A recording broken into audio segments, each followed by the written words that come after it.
খিচুড়ি পছন্দ করে না এরকম মানুষ খুবই কম আছে, তাই না বলুন? আজকে আমি 4 পদের ডাল দিয়ে ভুনা খিচুড়ি রান্না করব।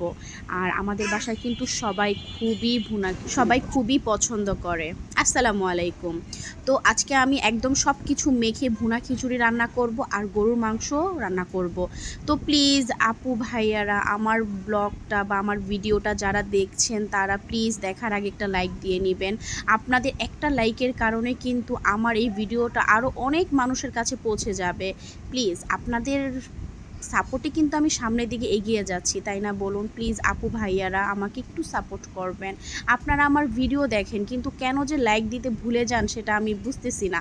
তো যাই হোক, আমার ভিডিওটা দেখার আগে একটা লাইক দিয়ে নেবেন। আর যদি ভালো লাগে কমেন্টস করে জানাবেন, খারাপ যদিও লাগে সেটাও আমাকে জানাবেন, আমি সংশোধন করার চেষ্টা করব। তো এই যে আমি ভুনা খিচুড়ি 4 পদের ডাল দিয়ে একদম মানে ভাতের যে চাল, সিদ্ধ চাল, সেটা দিয়ে আমি বসিয়ে দিলাম। একদম হলুদ, মরিচ, ধনিয়া, আদা, রসুন, জিরা সব কিছু একসাথে মেখে এই যে বসিয়ে দিলাম, আর সাথে রসুনও দিয়েছি। এখন মানে খিচুড়িটা যখন আমি মাখা মাখা করতেছিলাম তখনই ঘ্রাণটা কেমন জানি লাগতেছিল। আর রান্না করলে তো কেমন হবে সেটা তো অবশ্যই মজা হবে, ইনশাল্লাহ অনেক মজা হয়েছে। তো এই যে এখন আমি গরুর মাংস একদম মেখে বসাবো। আজকে আমি দুটাই মেখে মেখে তারপর বসাবো। মাখা জিনিসের কিন্তু স্বাদই অন্যরকম। আপনারা কে কে মেখে তরকারি বা মাংস বা খিচুড়ি খান অবশ্যই জানাবেন। আমার কিন্তু এরকমভাবে মেখে খেতে খুবই ভালো লাগে। তো এই যে আমি এখন একদম সব কিছু ময় মশলা দিয়ে আমি একদম মেখে বসিয়ে দিব। এটা আমি কিন্তু 2 চুলায় 2টা বসিয়ে দিলাম। আর এদিক দিয়ে খিচুড়ি অলরেডি আমার বলক চলে আসছে। আর ওই দিক দিয়ে আমি এখন মাংসটাকে ভালো মতো কষিয়ে নিব। তো এই যে এখন একটু লবণটা কম কম লাগছিল, এই জন্য আবার একটু লবণ দিয়ে দিলাম। আর ভুনা খিচুড়ি কিন্তু এই ঠান্ডা ঠান্ডা ওয়েদারে বৃষ্টির দিনে কিন্তু খেতে কিন্তু খুবই ভালো লাগে। আর আলহামদুলিল্লাহ খিচুড়ি অনেক মজা হয়েছিল। জোহার বাবা তো খুবই পছন্দ করে। জোহার দাদুর যদিও ডাল খাওয়া নিষেধ, তারপরেও খেয়েছে, ওনার অনেক ভালো লেগেছে। আর এই যে এখন আমি মাংসের আলু দিয়ে দিব।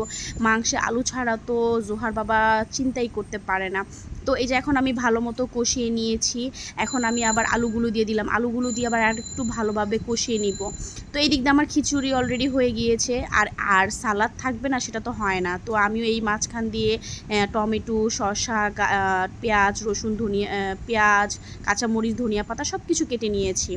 তো এই যে এখন আমার কষানো হয়ে গেছে মাংসটা। এখন আমি গরম পানি করে রেখেছিলাম ওই চুলায়, তো এখন আমি গরম পানি দিয়ে দিলাম। তো ফাইনালি হয়ে গেল, আমরা এখন খাবো। তো খাবার ভিডিওটা সবসময় আমি অতটা করতে পারি না, তারপরও কম বেশি করেছি, তাই আপনাদের সাথে শেয়ার করলাম। আর আজকের ভিডিওটা কিন্তু এতটুকুই। কেমন হয়েছে কিন্তু জানাতে ভুলবেন না, কিন্তু আপনাদের সাপোর্টে কিন্তু আমি সামনের দিকে এগিয়ে যাচ্ছি। Thank you.